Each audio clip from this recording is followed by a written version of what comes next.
இந்த நிகழ்ச்சியை தவறவிட்டால் இன்னொரு மேடை எனக்கு கிடைக்கிறாது. என் பிள்ளையை பாராட்டுவோம்.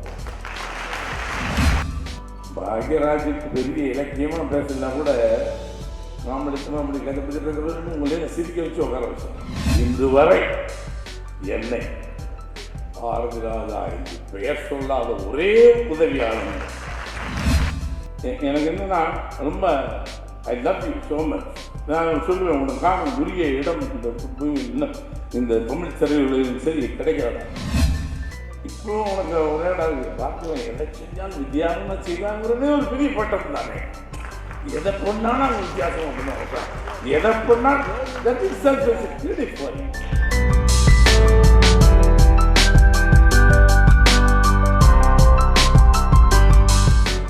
என் இனிய சொந்த மக்களே,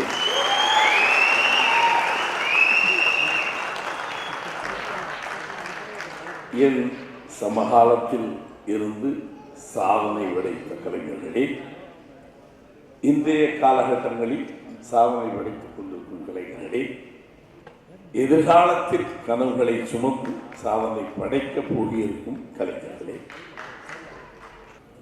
பாக்யராஜுக்கு பெரிய இலக்கியமா பேசலனா கூட நாமளுக்கு கதை பற்றி உங்களே சிரிக்க வச்சு உட்கார வச்சோம். பார்த்திபன் அவன் அப்படி ரத்தனம் இருக்கிற மாதிரி கருத்துக்களை சொல்ல கொஞ்சம் காமெடின்னு ஒவ்வொருவருக்கு வைரமுத்திருக்காரு. அவர் பேசணும்னு இந்த சபை அப்படி இருக்கும். பாரதிராஜா என்பவன் மிக ஒரு உணர்ச்சி வசப்பட்ட ஒரு பாம்பரங்கிறது உலகத்துக்கே தெரியும். இருந்தாலும் சபை நாகரிகங்கிறது நான் பெரும்பாலும் இந்த ஆடியோ லிஸ்ட்கே வரமாட்டேன்னு சொல்லுவேன். பொழுது 2 வருஷமாக அவாய்ட். பட் இந்த நிகழ்ச்சியை தவறவிட்டால் இன்னொரு மேடை எனக்கு கிடைக்கிறாது. என் பிள்ளையை பாராட்டுவோம். இதில் என்ன எனக்கு பெரிய மகிழ்ச்சின்னா, இவன் பார்த்திவன் நான் உரிமையில் அழைப்பதை யாரும் தவறாக எடுத்துக்கக்கூடாது. என் வயதின் முயற்சியோ இல்லை என் இயல்போ தெரியாது. எனக்கு சிலர் என்னன்னா சொல்லி போனாங்க, சிலர் இன்னும் வாங்கன்னு சொல்லி போனாங்க. அந்த முறையில் பார்த்திவன் நான் வந்து சொல்லுவேன், ராஜனை என்ன ராஜன் தான் பாக்யராஜன் சொன்னார். அவனும் இன்று வரை என்னை பாரதிராஜா என்று பெயர் சொல்லாத ஒரே உதவியாளர்.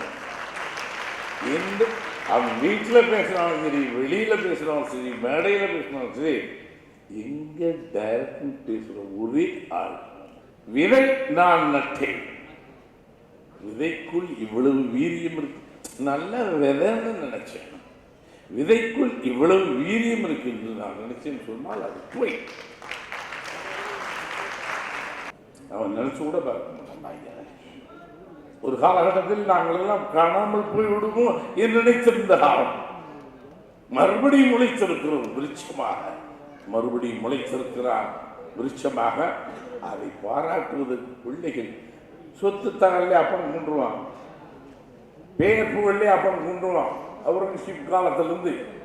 But today Parthiban, you are so great, so great.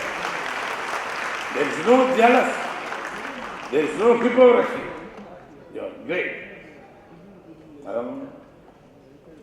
அதான் வாய்க்கால் வழியோடு நீ நெல்லுக்கு பாயுமாம், புல்லுக்கும் அங்கே கொஞ்சம் புசியுமாம். பார்த்திபன் என்ற நீ பாக்யராஜுக்கு பாய்ந்து புல்லு பாரதிராஜாவுக்கு கொஞ்சம் புசித்து.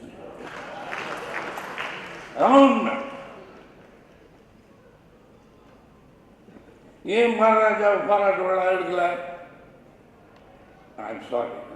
பாராட்டு விழா என்பது என்னை பொறுத்தளவுக்கு the momentary class, the momentary excitement. எனக்கு என்னன்னா ரொம்ப I love you so much. நான் சொல்லுவேன், உனக்கு காணும் உரிய இடம் இந்த தமிழ் திரையுலகிலும் சரி கிடைக்காதா. நீ கவிஞனா, எழுத்தாளனா, நடிகனா, இயக்குனரா, சமுதாய நோக்குள்ளவன், எல்லாமே உண்டு உனக்கு. எதுவும் போலித்தனம் கிடையாது. எழுதி வச்சுக்கோ. சாந்தனுவை ஹீரோவாக்கி கொண்டாடணும். உனக்கு என்ன தலைவிதியா? பாக்யராஜா இனிமேல் ஒன்றுமே இல்லை. ஆனாலும் கூட பெற்ற தகவனுக்கும் தாய்க்கும் என்ன செய்ய வேண்டும் என்பதை சரியாக செய்யும். சும்மா பாராட்டி நாளைக்கு எனக்கு பார்த்து வந்து ஐயோ நல்லதை நல்லது என்று சொல்வதற்கு நல்ல மனம் வேண்டும், நல்ல குணம் வேண்டும். செய்யறது கூட சும்மா செஞ்சிடலாம். பேருக்கு மாலை போடலாம், காலில் விடலாம், கையெழுத்துலாம், வீடியோ சாரணிகள்லாம். ஆத்மார்த்தம் தெரிய வேண்டும். ஆத்மார்த்தம் இந்த மேடையில் தெரிகிறது, ஒவ்வொரு நிமிடங்களிலும் தெரிகிறது. ஒரு நாள் ஒடிசலா ஒரு பையன் நீ யார்? ராஜன் வந்துட்டு போனேன். ராஜனா? The first impression, whether you know him or not. வாழ்க்கையில் ஒரு பொண்ணை பார்த்தாலும் சரி, ஒரு பையனை பார்த்தாலும் சரி, நட்பு வரும்போது ஒரு இம்ப்ரெஷன் வரும்.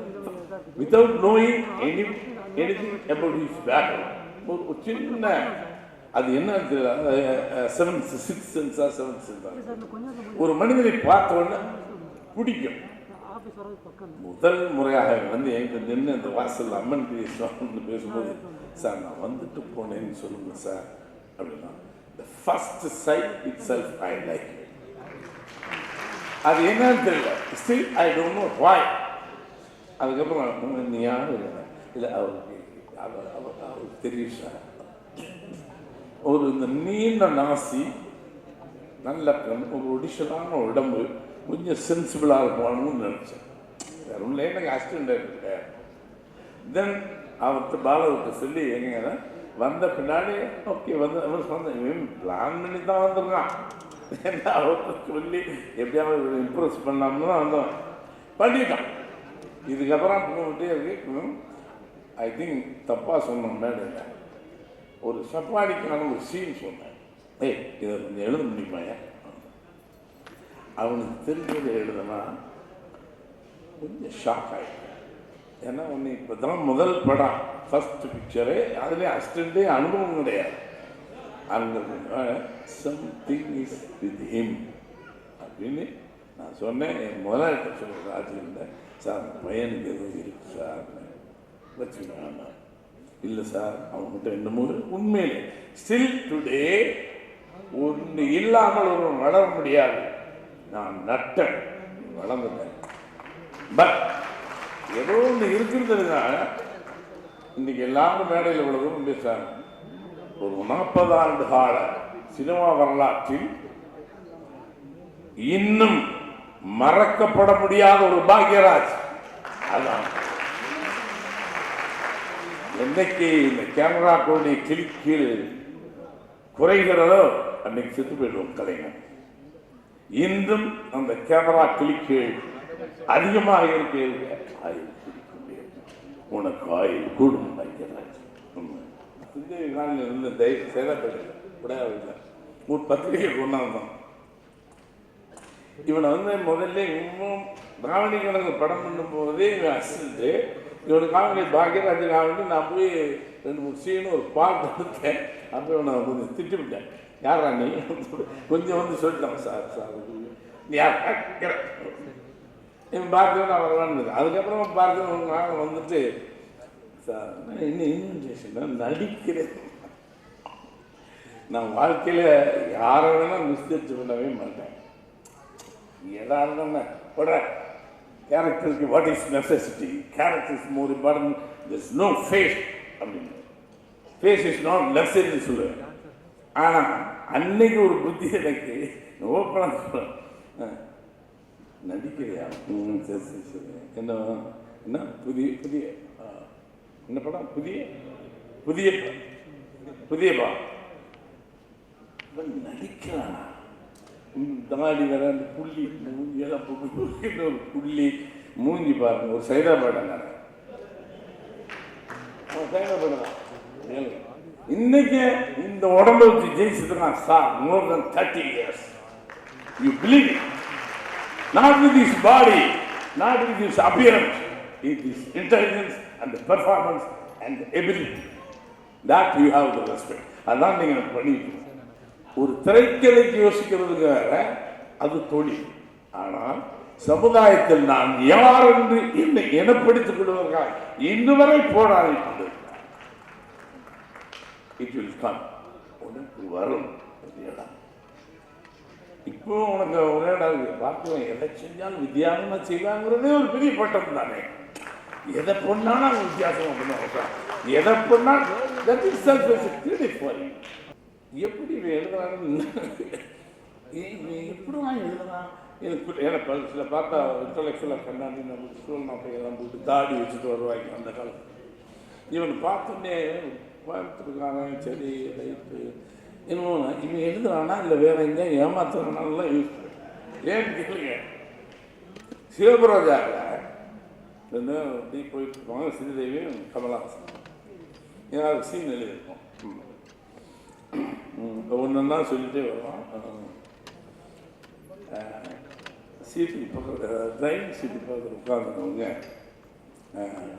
பேசிக்கிட்டே ஒன்றும் இல்லைன்னா டிரைவருக்கு தூக்கம் வரணும்னா அப்படியானா அப்படி கொஞ்சம் கொஞ்சமாக பேசிட்டு வரும்போது அனுபவத்துக்கு விஷயம் அதில் என்ன ஒரு டைலாக் அருமையாக சொல்லுவான். ஒரு சாகிறதுக்கு செத்து போகிறதுக்கு ஒரு அனுபவம் தேவையா, மாடி வந்து குதிச்சுங்கிற மாதிரி ஒரு இதெல்லாம் பேசிட்டு அழகாக சொல்லுவான் பாருங்க. அதுக்கப்புறம் நான் இப்போ உங்கள்கிட்ட ஏதாவது பேசினா தப்பாக இருக்கணும், நம்ம அழகாக எடுத்துட்டோம். இன்னொன்று கேட்போம், நான் வந்து முதல் முறையாக வரும்போது உங்கள்கிட்ட இந்த கட்சி கேட்டினேன், அது தப்பாக சச்சி இப்படி சொல்லிட்டு இருந்தேன். கிறுக்கு பயங்கர கில்லாண்டி இறங்க அப்படி நான் சொன்னேன். சிச்சின்னுவேன். நான் இப்போ உங்களை ஐ லவ் யூன்னு சொன்னேன், நீங்கள் சிச்சி அதனால ஒன்று இல்லைன்னோம் அச்சாம்பாங்க. அதே மாதிரி புதிய வார்த்தையோட ரசனை எழுதியிருப்பான் சார். அவன் விடோ, இவன் பாக்யராஜ் லவ்வில் இதாகி ஊரை விட்டு வெளியே போகணும், இன்னொரு பொம்பளை சொல்லணும், அவன் விடோ. இவன் லவ்வரை விட்டு போகிறான். அந்த பொண்ணு சொல்லுவா, பத்தியாரையா பூவை கிள்ளுனா மட்டும் வாடி போகாது, செடியில் விட்டு வச்சாலும் வாடி போகும்.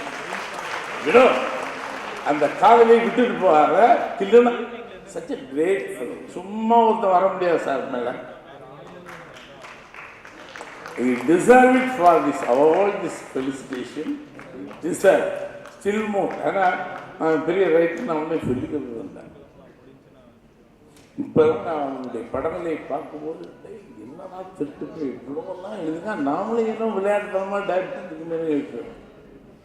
ஸோ இதே பார்த்திபன், நீ வந்து ரொம்ப அற்புதமாக அவனுக்கு இதுக்கு மேலே ஒரு பிள்ளை அப்பனுக்கு மரியாதை செய்ய முடியாது. அதுக்காக நீங்கள் எல்லாம் பிள்ளை பிள்ளையான்னு கேட்காத. நான் பூர்ணிமாவையும் எம்ஜிஆர் இதில் வச்சு நானும் எம்ஜிஆர்னா அவனுக்கு அது என்ன கர்மாரி வந்து அங்கே வச்சு கல்யாணம் பண்ணி வச்சோம். I love super. Purnima still today கல்யாணம் பண்ணுறது பெருசு இல்லை, காதலிப்பது பெருசல்ல, கடமைப்பட்டு வாழ்க்கைக்கு பின்னால் சிறு கீறல் கூட இல்லாமல்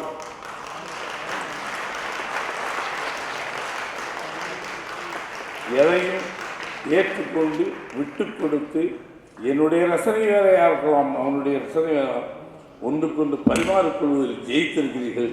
வாழ்வு மேடைகள்.